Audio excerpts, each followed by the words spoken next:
할렐루야. 오늘도 하나님이 기뻐하시는 예배를 드리길 원합니다.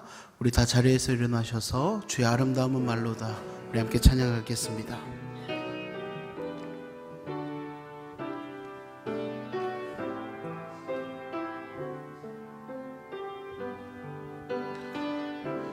주의 아름다움은 말로다, 영원할 수 없고, 주님의 그 놀라우심을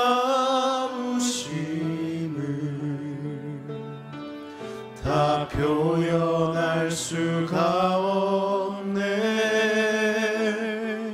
누가 그 지혜를 깨닫고 누가 깊은 사랑 증량할까. 보좌에 앉으신 주의 위엄, 아름다우신 주님,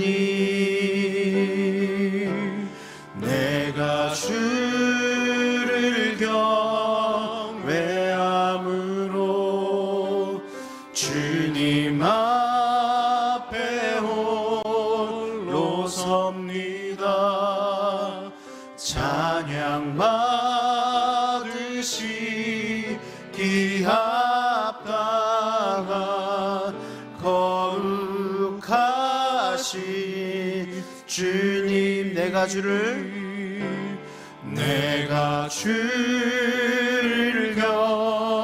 경외함으로 주님 앞에 홀로 섭니다. 찬양 받으시기 합당한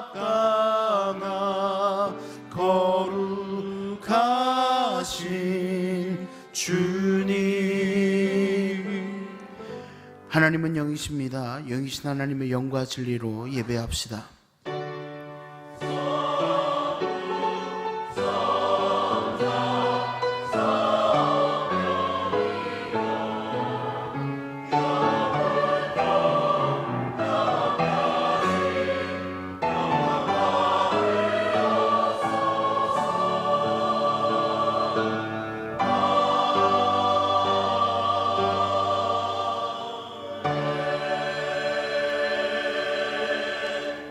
경배 찬송 10장 함께 찬양하겠습니다.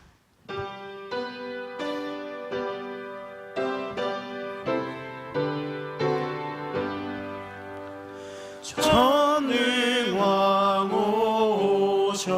오셔서 주 이름 찬송케 하옵소서. 영광과 권능의 성부여 오셔서 우리를 다스려 주옵소서. 강생한 성자여 오셔서 기도를 들으소서. 택하신 백성들 복 내려 주시고 거룩한 마음을 주옵소서.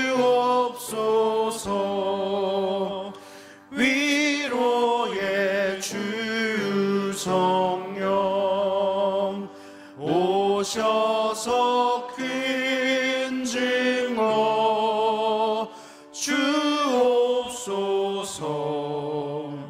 전능한 주시여 각 사람 마음에서 떠나지 마시고 계십소서.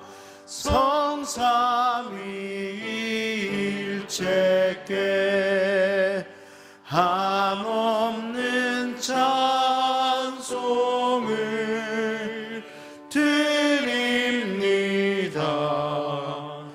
존귀한 주님을 영광 중매옵고 영원히 모시게 하옵소서. 아멘. 다 같이 사도신경으로 우리의 신앙을 고백하겠습니다.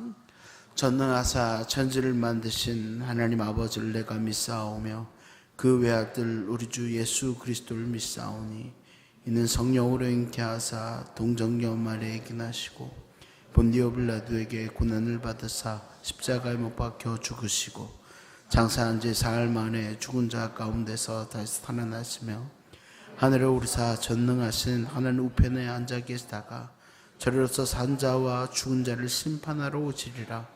성령을 믿사오며 거룩한 공예와 성도가 서로교통하는 것과 죄를 사하여 주시는 것과 몸이 다시 사는 것과 영원히 사는 것을 믿사옵나이다. 아멘.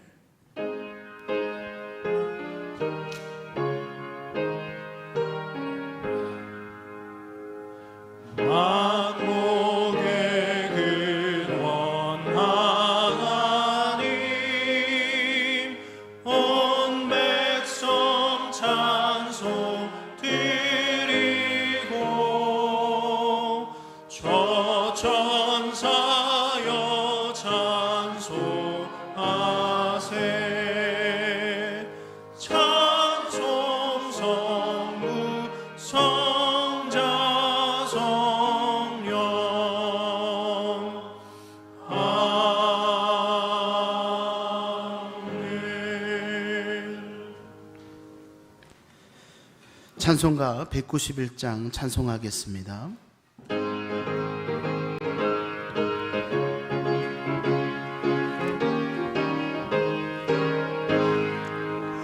내가 매일 기쁘게 순례의 길 행함은 주의 팔이 나를 안보함이요 내가 주의 큰 복을 받는 참된 비결은 주의 영이 함께함이라. 성령이 계시네 할렐루야 함께하시네. 좁은 길을 걸으며 밤낮 기뻐하는 것 주의 영이 함께함이라. 전에 죄에 빠져서 평안함이 없을 때 예수 십자가의 공로 힘입어 그 발 아래 엎드려 참된 평화 얻음은 주의 영이 함께함이라. 성령이 계시네 할렐루야 함께하시네. 좁은 길을 걸으며 밤낮 기뻐하는 것 주의 영이 함께함이라. 나와 동행하시고 모든 염려하시니 나는 숲의 새와 같이 기쁘다. 내가 기쁜 마음으로 주의 뜻을 행함은 주의 영이 함께함이라. 성령이 계시네 할렐루야 함께하시네. 좁은 길을 걸으며 밤낮 기뻐하는 것 주의 영이 함께함이라. 세상 모든 욕망과 나의 모든 정욕은 십자가에 이미 못을 박았네. 어두운 밤이 지나고 무거운 짐 벗으니 주의 영이 함께함이라. 성령이 계시네 할렐루야 함께하시네. 좁은 길을 걸으며 밤낮 기뻐하는 것 주의 영이 함께함이라.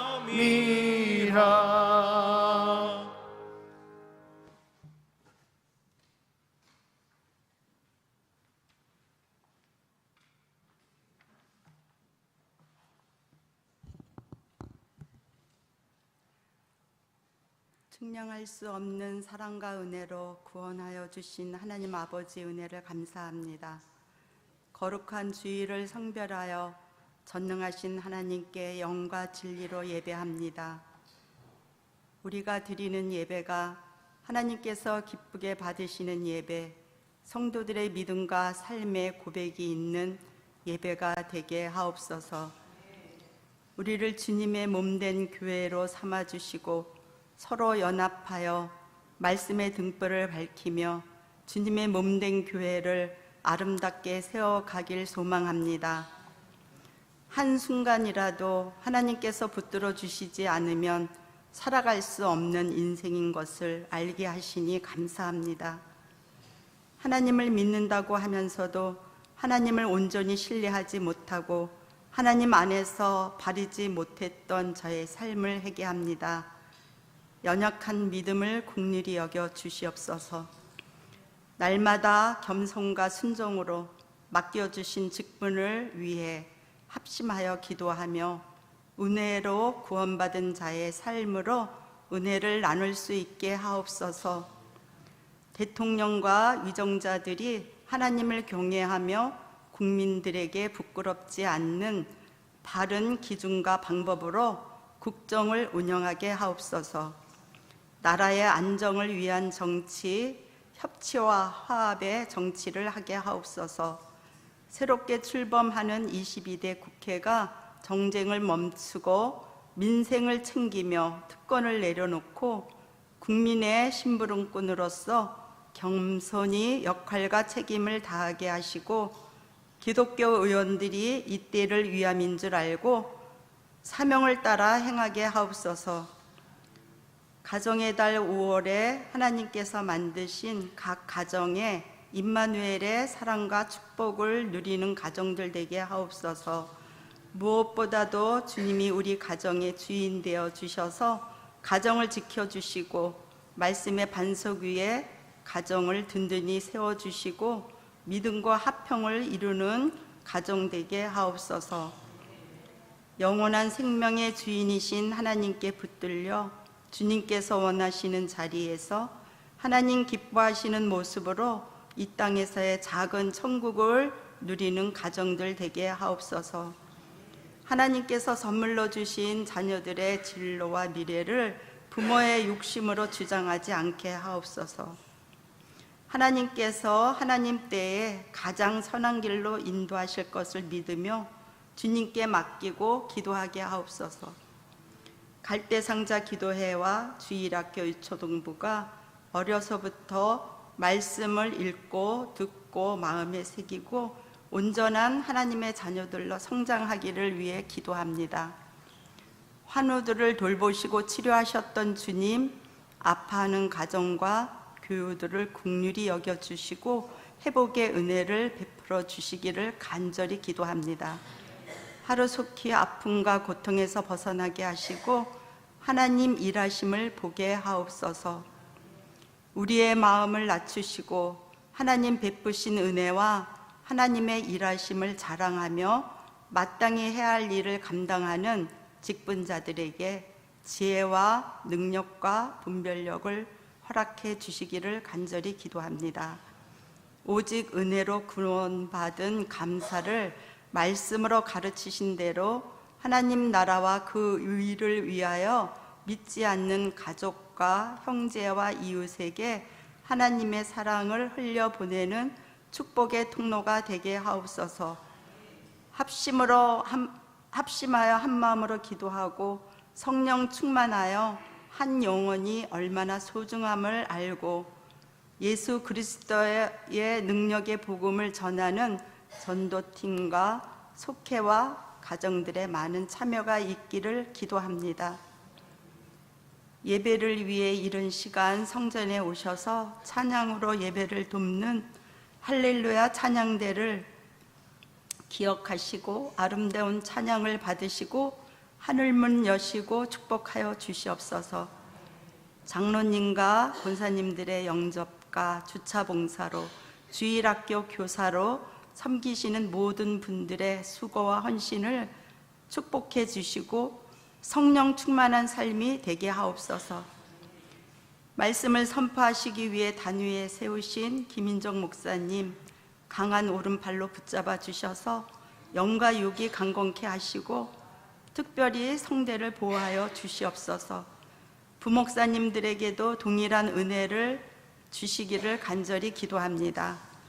세상을 이기시고 부활하셔서 하늘로 승천하심을 본 그대로 다시 오실 날을 기대하며 거룩하신 예수님의 이름으로 감사하며 기도드렸나이다. 아멘. 하늘에 계신 우리 아버지여, 이름이 거룩히 여김을 받으시오며 나라가 임하시오며 뜻이 하늘에서 이루어진 것 같이 땅에서도 이루어지이다. 오늘 우리에게 일용할 양식을 주시옵고 우리가 우리에게 죄 지은 자를 사하여 준 것 같이 우리의 죄를 사하여 주시옵고 우리를 시험에 들지 다만 악에서 구하시옵소서. 나라와 권세와 영광이 아버지께 영원히 있사옵나이다. 아멘.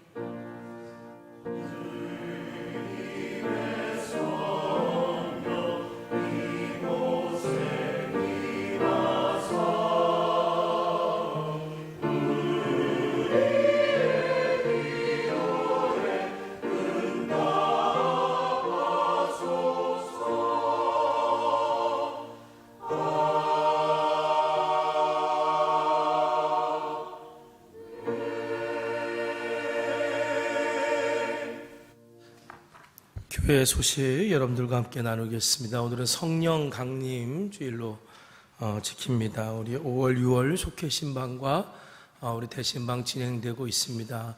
우리 속회 신방 잘 협조해 주시고요. 대신방 신청해 주시기 바랍니다. 이번 주 금요일, 토요일 날은 꿈그린 캠핑, 이 남양주 수동에 있는 산돌학교 운동장에서 있습니다. 1층 로비에 신청서 있으니까 그래도 몇 분 정도 오시는지 알아야 준비하니까 여러분 그렇게 신청해 주시고 권병기 권사님한테 문의해 주시길 바라고요. 금요일 날 저녁 성령 집회는 교회와 산돌학교 운동장에서 동시에 같은 시간에 진행되도록 하겠습니다. 사랑 나눔 축제, 우리가 지역 사랑을 하고 섬기기 위해서 우리가 열었던 사랑 나눔 축제 수익금이 418만 3,800원 이렇게 나왔습니다. 그래서 우리 상계동 지역에 있는 저소득 가정 소원 성취 지원 사업과 가족복지 프로그램 기금으로 북부종합사회복지관에 이제 기부하겠습니다.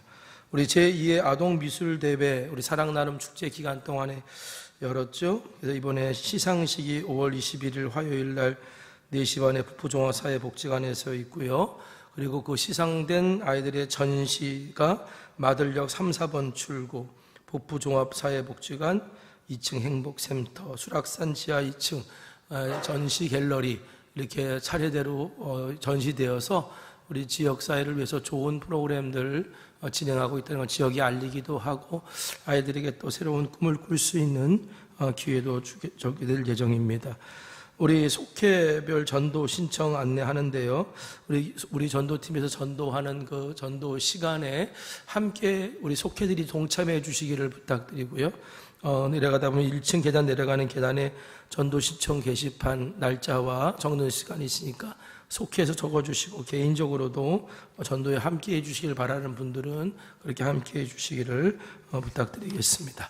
자, 오늘 시간 서로 축복하겠습니다. 당신은 하나님의 언약 안에 있는 축복의 통로입니다. 우리 이 시간 우리 서로 축복하면서 함께 나아갈까요? 당신은 하나님의 언약 안에 있는 축복의 통로, 당신을 통하여서 열방이 주께 돌아오게 되리. 우리 다시 한번 축복합시다. 당신은 하나님의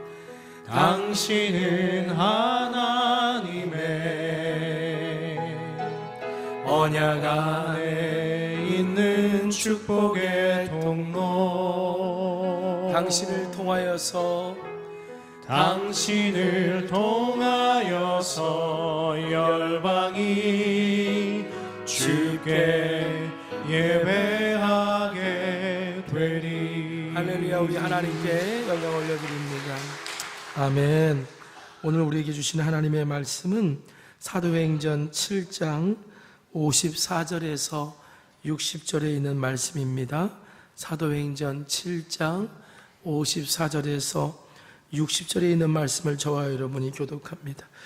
그들이 이 말을 듣고 마음에 찔려 그를 향하여 이를 갈거늘 스데반이 성령 주목하여 하나님의 영광과 및 예수께서 하나님 우편에 서신 것을 말하되 보라 하늘이 열리고 인자가 하나님 우편에 서신 것을 보노라 한데 그들이 큰 소리를 지르며 귀를 막고 일제히 그에게 성 밖으로 내치고 돌로 칠세 증인들이 옷을 벗어 사울이라 하는 청년의 발 앞에 두니라.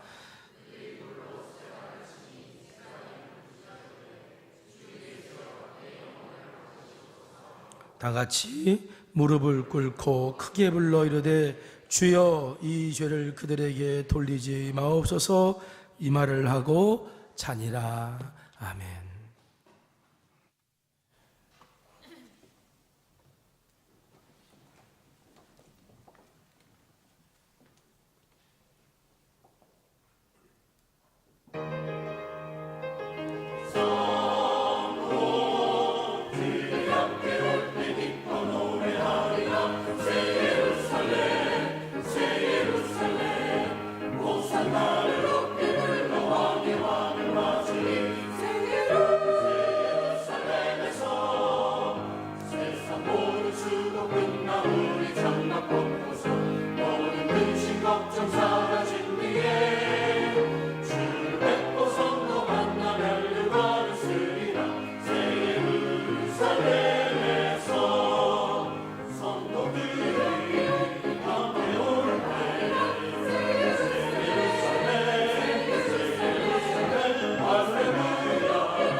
제가 목회를 시작한 지 얼마 안 됐을 때 일이죠. 새벽 예배 하루도 빠지지 않고 새벽 예배에 나오셨던 90이 넘은 권사님 한 분이 계셨습니다. 하루도 빠지지 않고 나오시는데 하루도 빠지지 않고 제가 설교하면 설교 시간에 고개를 푹 숙이고 계셨어요. 설교를 듣고 계시는지 기도를 하시는지 주무시는지 도통 몰랐습니다. 분명한 것은 이제 설교가 끝나면 바로 고개를 드시고 찬송가를 부르신다는 거였습니다. 그 권사님 기억나요? 지금도 예배 주일 예배 때도요 이렇게 찬송가 부르시다가 은혜 받으시면 저 뒤편에 가셔서 덩실덩실 춤을 추셨던 그 권사님이셨어요. 근데 어느 날 새벽이었습니다. 그날 권사님 혼자 새벽 예배에 나오셨어요. 그날도 제가 설교를 하는데 여전히 고개를 푹 숙이고 계셨고요. 근데 제가 설교하는데 갑자기 벌떡 일어나시더니 밖으로 나가시는 거예요. 아니 혼자 나오셨는데 제가 설교하는데 밖으로 나가시면 저는 어떡하라고요. 그래가지고 제가 내 설교를 도저히 못 들어주실 것 같아 나가시는 건가, 아니면 주무시다가 혹시 예배가 끝난 줄 착각하고 나가시는 건가, 너무 당황해서 제가 여쭸어요. 권사님 어디 가세요? 그랬더니 권사님이 돌아보시면서 화장실 가, 그리고 가시더라고요. 다행이긴 했는데 순간 또 다른 고민이 시작됐습니다. 설교를 계속 해야 되나? 아니면 멈춰야 되나? 설교를 듣는 회중이 하나도 없는데 어떻게 설교를 계속 하겠어요? 그래서 잠시 동안 이렇게 서 있었어요. 그랬더니 잠시 후에 돌아오시더라고요. 아무 일도 없었다는 듯이 앉으시더니 다시 고개를 숙이시고 계시는 거예요. 나중에 천국 가면 꼭 여쭤보고 싶어요. 제 설교를 들으신 건지, 주무신 건지, 기도하고 계신 건지. 돌아보면 제가 이제 한 30년 목회 30년이 다가오는데요. 30년 동안의 많은 목회 시간 속에 설교를 준비하고 설교를 했던 시간들이 참 많았던 것 같아요. 30년 설교를 했는데도 설교는 여전히 힘들고요. 여전히 쉽지 않은 숙제 같아요. 그래서 제가 사도행전을 읽을 때마다 부러워하는 설교자가 한 명 있습니다. 이게 베드로예요. 오순절 마가의 다락방에 성령이 임했습니다. 120명의 제자들이 성령 충만했고요. 사도 베드로는 그때 밖으로 뛰어나가서 모여든 군중을 향하여 설교했어요. 설교 준비도 안 했는데 설교를 성령의 감동에 따라 쫙 복음을 전했더니 그 자리에 있던 사람들이 3,000명이 회개하는 놀라운 역사가 일어났습니다. 성령 충만했던 베드로에게 권능이 임했기 때문이에요. 여러분, 성령 충만하다는 것은 성령께 전적으로 순종할 수 있는 상태가 되어 있는 것을 말하는 겁니다.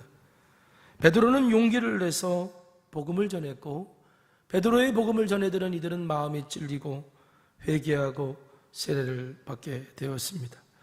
여러분, 이날 베드로가 했던 설교야말로 기독교 역사에서 가장 위대했던 최고의 설교가 아니었을까 생각해 봅니다.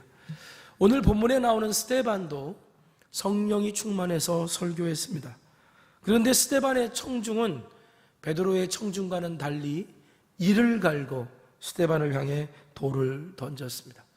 이 버나드 쇼라고 하는 극작가가 있는데요.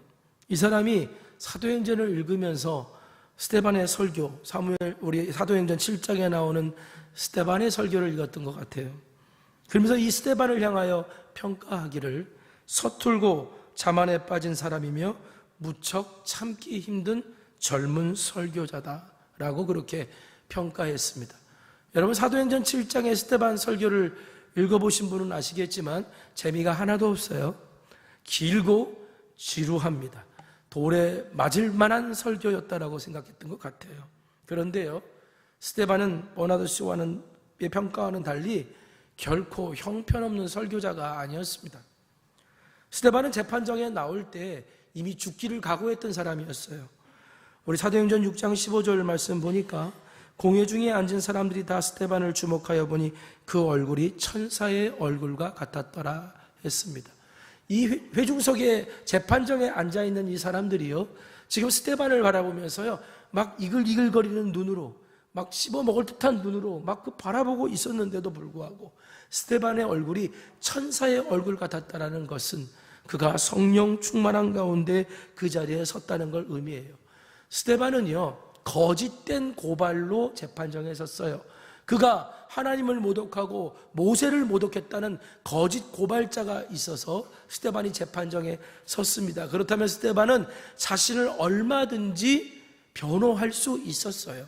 그런데 오늘 성경을 보면 스데반은요 자신을 변호하는 게 아니라 성령의 감동을 받아서 하나님의 말씀을 전합니다.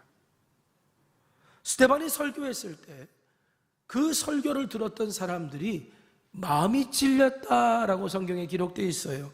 사도행전 7장 54절, 그들이 이 말을 듣고 마음에 찔려. 여러분, 베드로가 성령 충만함으로 나아가 설교했을 때도 베드로의 청중들도 설교를 듣고 마음이 찔렸어요.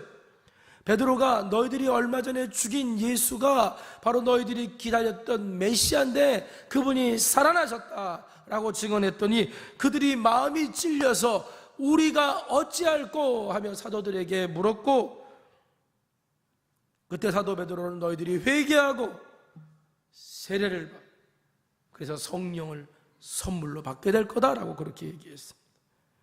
자신들의 죄를 깨닫고 우리가 어찌할꼬라고 물었다는 거예요.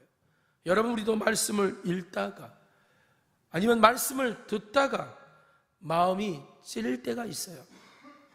여러분, 말씀을 읽다가 말씀을 듣다가 마음이 찔리면 어떻게 해야 되죠? 그냥 모른 척 합니까? 후회합니까?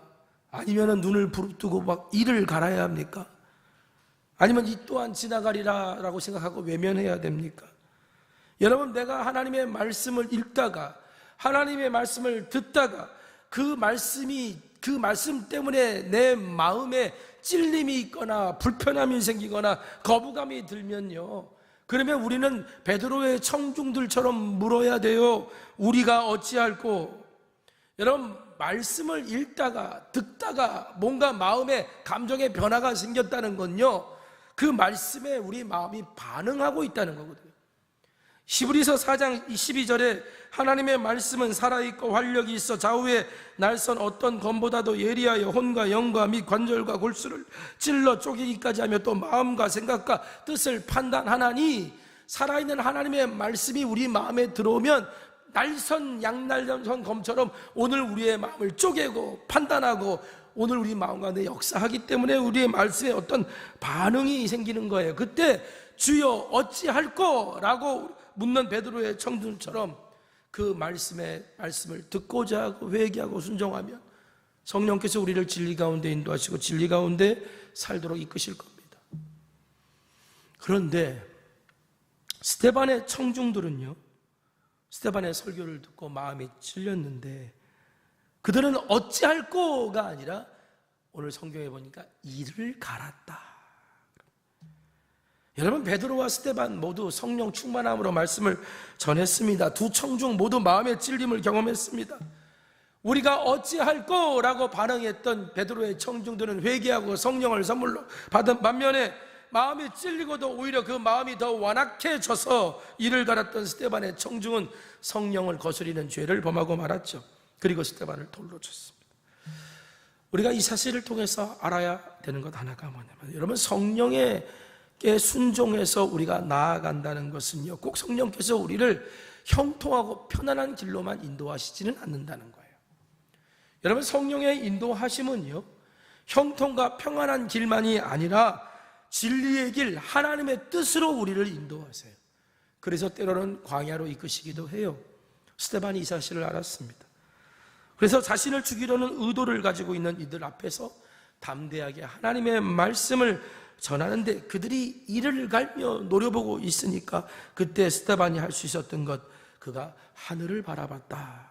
사도행전 7장 55절에 스데반이 성령 충만하여 하늘을 우러러 주목하여. 여러분, 성령이 충만한 사람은 어떤 사람이냐? 하늘을 보는 사람입니다. 시선을 하늘에 머문다는 거지요. 세상의 법이 아니라 하늘의 법을 따른다는 거예요. 여러분, 오해는 하지 마세요. 세상의 법을 지키지 않아도 된다는 얘기가 아니라 세상의 법과 하늘의 법이 땅 하고 충돌할 때 하늘의 법을 따르는 사람이 그리스도인이고 성령의 사람이라는 얘기죠. 여러분, 우리도 세상에서 믿음으로 살다가 여러 가지 유혹을 받습니다. 시험이 찾아옵니다. 그때 오늘 우리가 믿음의 눈을 들어 하늘을 볼 필요가 있어요. 여러분, 혹시 격투기 경기 같은 거, 권투나 이런 경기 같은 거, MMA인가요? 그런 거 보면은요, 두 선수가 싸우려고 할 때 딱 보면 처음에 서가지고 뭐 합니까? 눈싸움을 합니다. 그런데 눈싸움을 하는데 어떤 선수는 좀 지나칠 정도로 막 사나운 모습으로 막 고개를 막 들밀고 막 눈싸움을 해요. 그런데 상대편 선수는요, 하늘만 쳐다보고 땅만 내려다보고 눈을 피해요. 왜 그렇습니까? 상대방이 막 도발을 할 때 감정적으로 내가 거기에 휘말리지 않고 내가 이 선수와 싸우기 위해서 준비한 대로 연습한 대로 싸우는 그 훈련한 대로 싸우기 위해 그 눈빛을 피하는 거거든요. 여러분, 보통 이런 경기 있잖아요. 막 오도방정을 떨면서 막 눈싸움했던 선수들은 보통 막상 벨이 울리고 나서 경기가 시작하면 처마다 쓰러지더라고요. 대부분 그래요. 여러분, 믿음의 싸움도 비슷한 거 아세요? 내가 말씀대로 살아야지, 흔들리지 않고 믿음으로 버텨야지, 이렇게 마음 먹었는데 막 두려운 상황에 밀려오고 낙심의 상황에 밀려오고 어떤 사람이 지나가는 말로 어떤 의미하는 뭐 안 좋은 소리도 하는 게 막 들려오고 막 이러면요, 우리의 마음이 힘들어질 수밖에 없어요. 이때 깨달으세요, 여러분. 이게 마귀가 걸어오는 영적인 눈싸움입니다. 그럼 우리 어떻게 해야 되느냐? 하늘을 봐야 되는 거예요. 여러분, 승리하는 그리스도인은 환경을 보지 않아요. 사람을 보지 않아요. 믿음의 눈을 들어 하늘을 봐요. 나 대신 싸워주시는 분을 봐요. 이것이 성령 충만한 사람의 모습이래요. 스데반이 고난의 현장에서도 그렇게 담대할 수 있었던 이유, 그가 성령 충만하여 성령께 붙들린 사람이었기 때문이죠. 여러분, 성령께 붙들린 사람이라는 건 다른 말로 하나님으로부터 난 자고요, 성경은 말합니다. 하나님으로부터 난 자가 세상을 이긴다고. 요한일서 5장 4절, 무릇 하나님께로부터 난 자가 다 세상을 이기느니라. 세상을 이기는 승리는 이것이니 우리의 믿음이니라. 그렇다면 오늘 우리가 하늘을 본다는 게 뭘 의미하는 걸까? 성령 충만한 사람은 하늘을 본다 그랬는데 하늘을 본다는 게 무슨 뜻일까? 사도행전 7장 55절에 스데반이 성령 충만하여 하늘을 우러러 주목하여 하나님의 영광과 및 예수께서 하나님의 우편에 서신 것을 보고, 스데반이 하늘을 봤을 때 하늘에서 본 건 뭐냐면 하나님의 영광을 보았고요, 그리고 하나님 우편에 계신 예수님을 본 거예요. 결국 성령 충만하여 하늘을 본다는 건요, 예수 그리스도를 표대로 삼고 달려가야 함을 의미하는 거예요. 예수님을 닮는 것, 이것이야말로 성도가 해야 되는 믿음의 경주라는 말입니다. 여러분, 어떤 사람이 성숙한 그리스도인일까요? 어떤 사람이 믿음이 좋은 사람일까요? 스데반처럼 예수님을 닮고 예수님을 따르고자 하는 열망이 있는 사람이 믿음이 좋은 사람이고 신앙의 수준이 있는 사람이에요. 스데반은요, 사는 모습이 예수님 닮으려고 노력했던 것뿐만 아니라 죽는 모습까지도 예수님을 닮으려고 애썼던 사람이에요. 여러분, 사는 동안 내가 사는 모습을 예수님 닮으려고 애쓰는 건 어느 정도 가능해요. 그런데 죽는 모습까지 예수님 닮는다는 건 사실 쉬운 일이 아니죠. 그런데 스데반의 순교 장면, 오늘 우리가 읽은 본문을 잘 보세요. 스데반은 마치 부활절 연극 대사를 하듯이 예수님께서 죽으신 그 모습을 그대로 따라하려고 애쓰는 모습이 보입니다. 누가복음 23장 46절, 예수께서 큰 소리로 불러 이르시되 아버지, 내 영혼을 아버지 손에 부탁하나이다 하고 이 말씀을 하신 후 숨지시니라. 예수님이 십자가에 달리셔서 어떤 말씀을 하셨냐면 아버지, 내 영혼을 아버지 손에 부탁합니다 라고 기도하셨어요. 자, 그런데 스데반도요, 성난 군중에 의해 끌려나가서 성 밖에서 돌을 맞는데 그때 스데반이 이렇게 부르짖어요. 사도행전 7장 59절에 그들이 돌로 스데반을 치니 스데반이 부르짖어 이르되 주 예수여, 내 영혼을 받으시옵소서. 이 말을 하고 스데반이 무릎을 꿇습니다.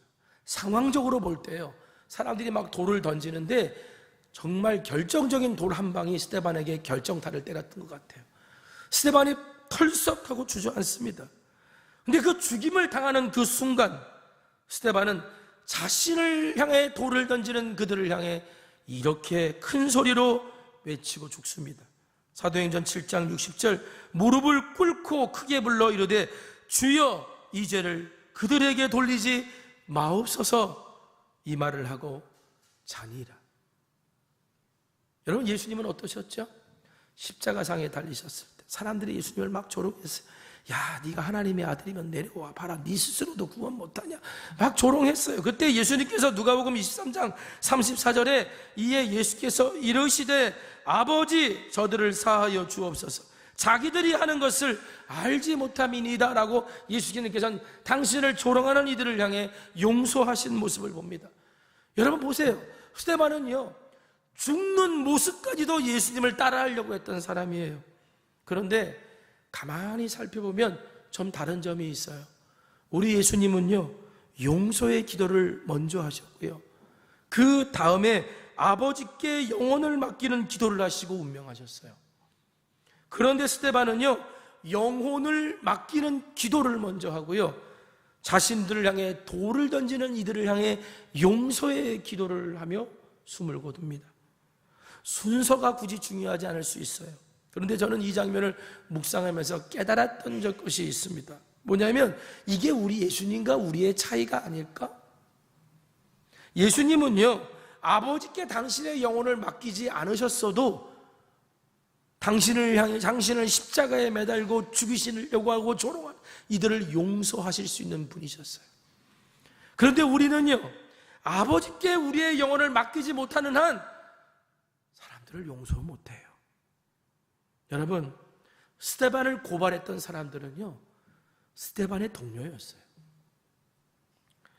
스데반은 회당에서 함께 율법을 읽고 영적인 교제를 나눴을 법한 옛 동료들에게 고발을 당합니다. 성경에서는 그들을 자유민이라고 불러요. 근데 이 자유민들이 누구를 말하는 거냐면 헬라파 유대인 중에 리버디노라고 하는 부류를 말하는 거예요. 리버디노가 뭐냐면 로마가 예루살렘을 함락시키면서 그 왕조를 무너뜨리고 그러면서 많은 유대인들을 끌고 갑니다. 노예로 삼아요. 그러다가 해방을 시켜가지고 돌아왔던 사람들이 있어요. 노예에서 해방돼서 예루살렘으로 돌아와서 회당을 짓고 모여서 함께 예배했던 부류들이 있었는데 그들을 리버디노라고 불렀어요. 스데반도 그 사람 중에 한 사람이었을 거예요. 그런데 스데반이 예수를 믿고 성령을 체험하고 교회의 지도자가 되었잖아요. 그러니까 당연히 누가 생각났겠어요? 함께 율법을 읽고 영적 교제를 나눴던 자신의 옛 동료들이 생각났을 거 아닙니까? 그러니까 자신이 있던 회당에 갔겠죠. 그리고 야, 너희 우리가 얼마 전에 죽였던 그 예수가 사실은 그리스도, 그분은 사흘 만에 살아나셨다. 그러면서 그 복음을 전하니까 이들이 받아들이지 않고 논쟁이 일어나는데, 성경을 보면 스데반은 지혜와 성령이 충만하여 그들이 감당할 수 없었더라, 그렇게 말해요.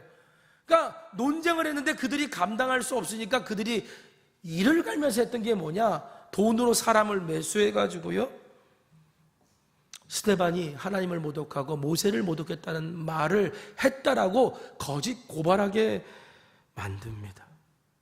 여러분, 스데반 입장이 되어보세요.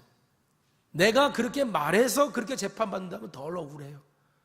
그렇게 말하지도 않는 것을 갖다가 거짓으로 매수해서 그렇게 고발시켰다고 그런다면, 함께 예전에 같이 말씀을 읽고 기도하고 교제했던 옛 동료들의 얼마나 큰 배신감을 느꼈겠어요. 여러분, 그런 상황이 있으면 여러분 쉽게 용서의 기도가 나왔겠어요? 저는요, 스데반이 예수님 닮으려고 하다가 마지막까지 갈등했던 게 바로 이 용서의 문제가 아니었을까라는 생각이 들어요. 사도행전 7장 60절에 무릎을 꿇고 크게 불러 이르되 주여 이 죄를 그들에게 돌리지 마옵소서. 여러분, 스데반은요 무릎을 꿇고요 맨 마지막에 큰 소리로 주여 이 죄를 저들에게 돌리지 마옵소서라고 하고 자니라. 스데반이 예수님을 닮으려고 얼마나 발버둥 쳤을까? 스데반이 예수님의 말씀에 순종하려고 얼마나 발버둥 쳤을까? 이렇게 생각해보니까 스데반의 그 절박한 모습이 눈에 와닿습니다. 마음에 와닿아요. 여러분, 스데반은요 죽음의 순간까지도 예수님을 닮으려고 발버둥 쳤던 사람이에요. 신앙이란 뭔지 아세요? 신앙은 예수님을 닮으려고 발버둥 치는 게 신앙이에요. 예수님을 닮아보려고 애써보는 게 신앙이에요. 그런데 질문이 하나 생깁니다. 스데반처럼 하나님의 말씀에 순종하고 성령님께 순종하고자 원했던 그 스데반을 우리 주님은 왜 죽음으로 내모셨을까? 예수님께서 약속하신 성령이 오실 때 이 땅에 교회가 처음 세워졌습니다. 그 교회가 예루살렘 교회예요. 사도행전 1장 8절에 오직 성령이 너희에게 임하시면 너희가 권능을 받고 예루살렘과 온 유대와 사마리아와 땅끝까지 이르러 내 증인이 되리라. 이건 예수님이 교회에게 향하신 명령이거든요. 예루살렘 교회는 증인 공동체였어요. 그랬을 때 우리가 사도행전 읽어보면 아시겠지만 예루살렘 교회에 어마어마한 부흥이 일어납니다. 뭐 한 번에 3,000명이 회개하고 5,000명이 회개하고 뭐 수없이 많은 병자들이 낫고 막 이러면서 예루살렘 교회가 엄청나게 폭발적으로 부흥하는데, 그런데 이상한 사실은요, 복음이 예루살렘과 유대 땅에만 머물러 있고요, 사마리아까지 복음이 안 가요. 땅끝까지 복음이 가려고 시도를 하지 않아요. 교회가 그 명령을 잃어버렸기 때문일까? 아닙니다. 아직 때가 아니라고 생각했을지 모르겠어요. 모세가 있는 율법을 지키지 않는 이방인들이 과연 예수 그리스도를 믿음으로 말미암아 구원을 받을 수 있을까? 이 사실을 교회가 받아들이기까지는 되게 오랜 시간이 소요됐거든요.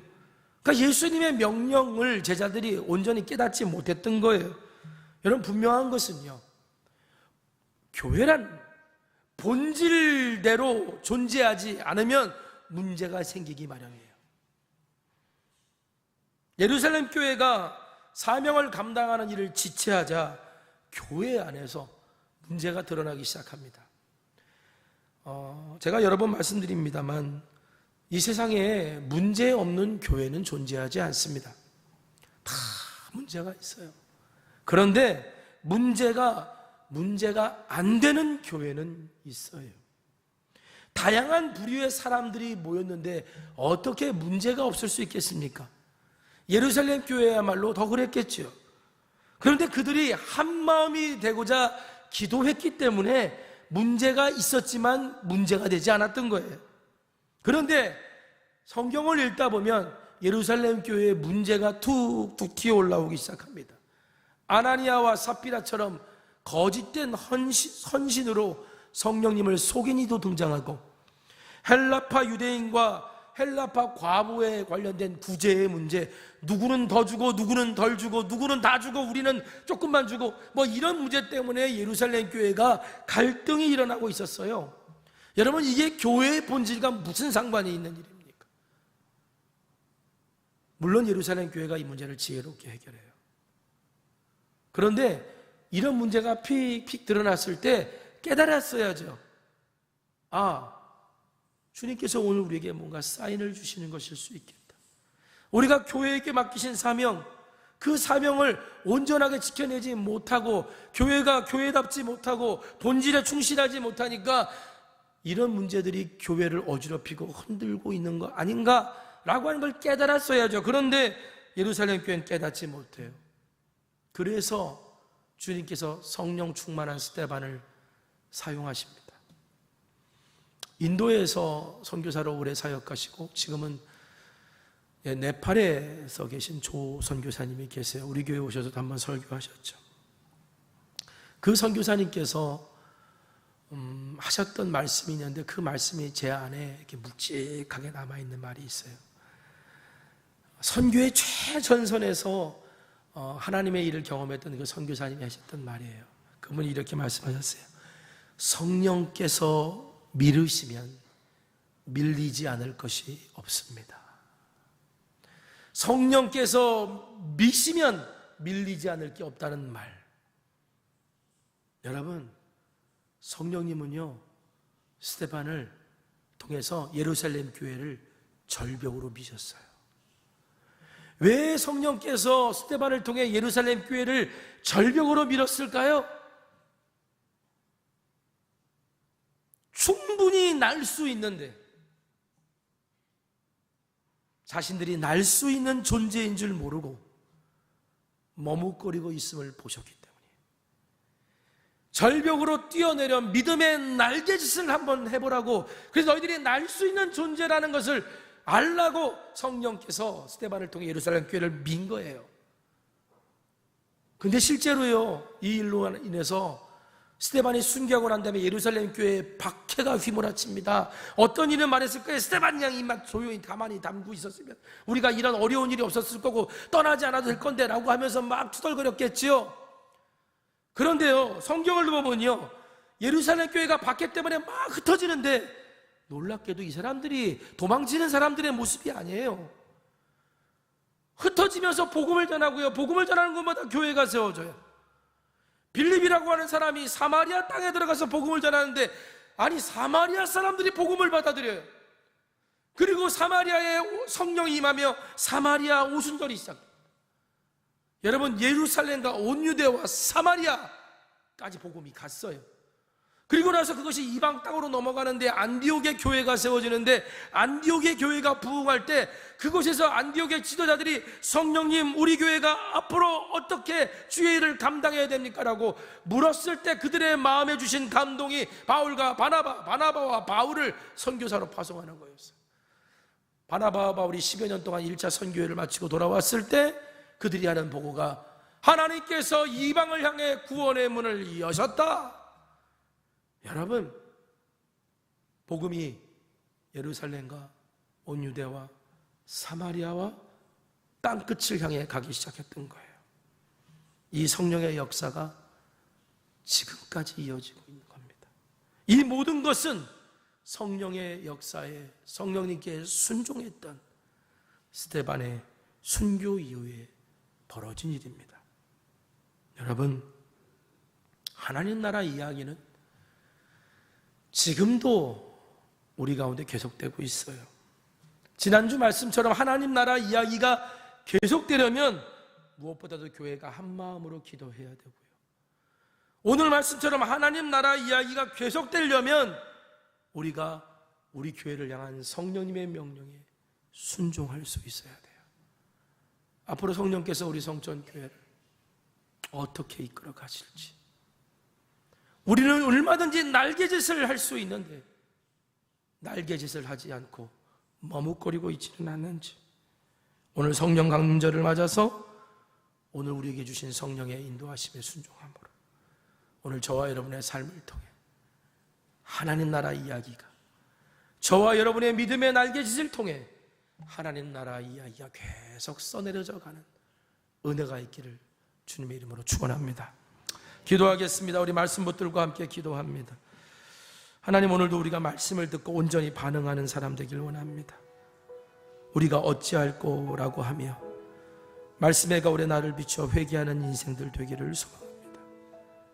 오 하나님, 오늘 우리가 주님의 말씀에 순종해서 담대하게 하늘을 보고 그리스도를 닮고자 발버둥치는 인생이 되기를 소망합니다. 오 하나님, 오늘 우리의 삶에, 오늘 나의 삶에, 우리 성전교회의 삶에 하나님 나라 이야기가 우리의 순종을 통해 계속 써내려져 가기를 소망합니다. 그것을 바라볼 수 있는 은혜를 우리에게 허락하여 주시옵소서라고 우리 다 같이 기도하겠습니다.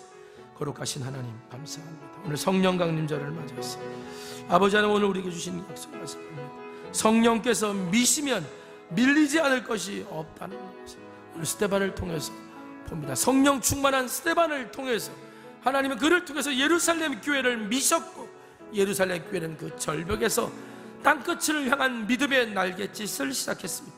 주여, 오늘 우리가 머뭇거리고 있는 것이 있다. 오늘 내가 말씀을 듣고도 읽고도 마음이 찔리고도 머뭇거리고 있는 것이 있다. 오늘 성령님, 우리를 밀어주시옵소서. 우리에게 믿음의 날갯짓이 있습니다.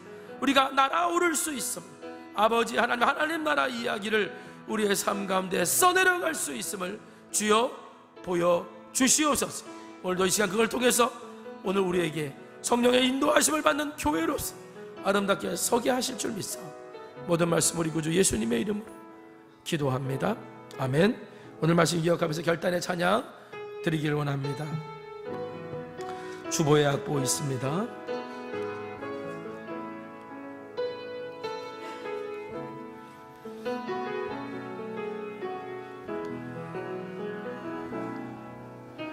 내게로부터 눈을 들어 주를 보기 시작할 때 주의 일을 보겠네. 내 작은 마음 돌이키사 하늘에 꿈꾸게 하네. 주님을 볼 때 모든 시선을 주님께 드리고 살아계신 하나님을 느낄 때 내 삶은 주의 역사가 되고 하나님이 일하기 시작. 우리 다 같이 일어나셔서 성령이 나를 변화시켜 모든 두려움 사라질 때 주의 일을 보겠네. 황폐한 땅 한가운데서 주님 마음 알게 되리. 주님을 볼 때 모든 시선을 주님께 드리고 전능하신 하나님을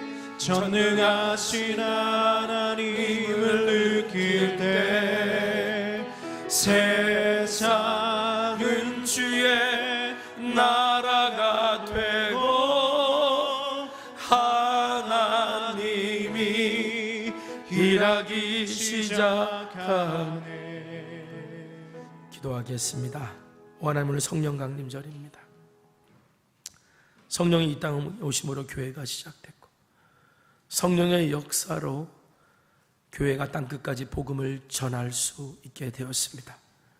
주님, 그런데 오늘 우리가 혹시 하나님의 말씀 앞에, 부르심 앞에 머뭇거리고 있는 것이 없는지 돌아보게 하여 주시옵소서. 성령이 미시면 밀리지 않은 것이 없다는 것을 깨닫습니다. 오 주님, 하늘을 보고 산다는 건 예수님 닮고자 발버둥 치는 것임을 또한 깨닫습니다. 오 주님, 오늘 우리가 얼마든지 주님과 함께 믿음의 날개짓을 통해 하나님 나라 일을 감당할 수 있음을 깨달아 알게 하여 주셔서 이 성령 강림절에 성령의 바람 따라 주의를 향해 믿음의 날개를 펼 수 있는 우리 모두가 되게 하여 주시옵소서. 그래서 지금도 계속되는 하나님 나라 이야기에 오늘 우리들의 삶이, 우리들의 헌신이 함께 기록되어지는 은혜가 있게 하여 주시옵소서. 오늘도 주 앞에 나와 예배하는 이들, 위로가 필요한 이들을 주님 위로해 주시고, 용기가 필요한 자들에게 주님 용기를 주시고, 소망을 잃어버린 자들에게 주여 다시 꿈꾸게 하여 주시옵소서. 드려진 귀한 예물이 있습니다. 마음의 소원과 간절한 기도의 제목을 가지고 감사함으로 소원을 담아 드렸사오니 살아계신 하나님이, 전능하신 하나님이 오늘 우리와 함께 하심을 날마다 깨닫는 은혜와 복을 누리게 하옵소서. 지금은 우리 주 예수 그리스도의 크신 은혜와 하나님 아버지의 무한하신 사랑하심과 성령님의 감화감동 역사 충만 교통 내주하심의 은혜와 은총이 하나님 성령의 도우심으로 믿음의 날개짓을 하며 하나님 나라 이야기에 함께 동참하기를 소망하고 결단하는 주의 자녀들 위해 지금부터 영원까지 함께하여 주시옵기를 간절히 축원합니다. 아멘.